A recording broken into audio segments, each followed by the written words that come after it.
அப்படியே ஃப்ரண்ட்டில் பாருங்கள், ஃப்ரண்ட்டில் இருக்கிறது தான் வந்து சிசுவோட வாட்டர் ஃபால்ஸ். நான் கீழே உங்களுக்கு தெரியுது இல்லை, அந்த லேக்குக்கு பக்கத்தில் போயிட்டு லேக்லேருந்து இந்த ஃபால்ஸ் எப்படி இருக்குங்கிறத உங்களுக்கு காமிக்க போகிறோம். ஆப்வியஸ்லி இந்த மாதிரி குளிராக இருக்கும்போது வந்து கொடைக்கானலில் ஊட்டி என்ன பண்ணுவோம், கார்ன் சாப்பிடுவோம்ல, அதுதான் நாங்கள் ஹிமாலயாஸில் வந்து பண்ணுறோம்.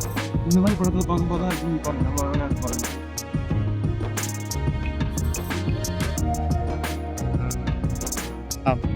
ஓஆர்எஸ் முக்கியமாக வாங்கினோம்.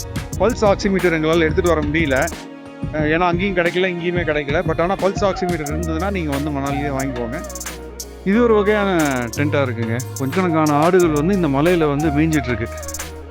ஒன்று சரிஞ்சுது அப்படின்னா அவ்வளோதான், அப்படியே ஸ்ட்ரெயிட்டாக வந்து ரிவரில் தான் விழும். எப்படி இருக்குது சவுண்டு? ஓகே, நாங்கள் கொஞ்சம் வழி வந்துட்டோம்னு நினைக்கிறேன். இந்த நான் வழியை கண்டுபிடிச்சிட்டு பக்கத்தில் ரிவருக்கு பக்கத்தில் போயிட்டு உங்களுக்கு திருப்பி வந்து காமிக்கிறேன் எப்படி இருக்குன்னு.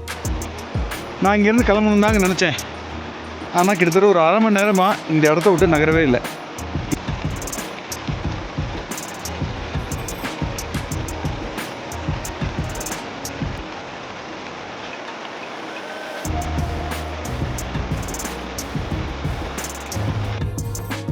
எப்படிங்க ஒரு காலம் நல்லா இருந்ததா? இந்த இடத்த மிஸ் பண்ணிடாதீங்க.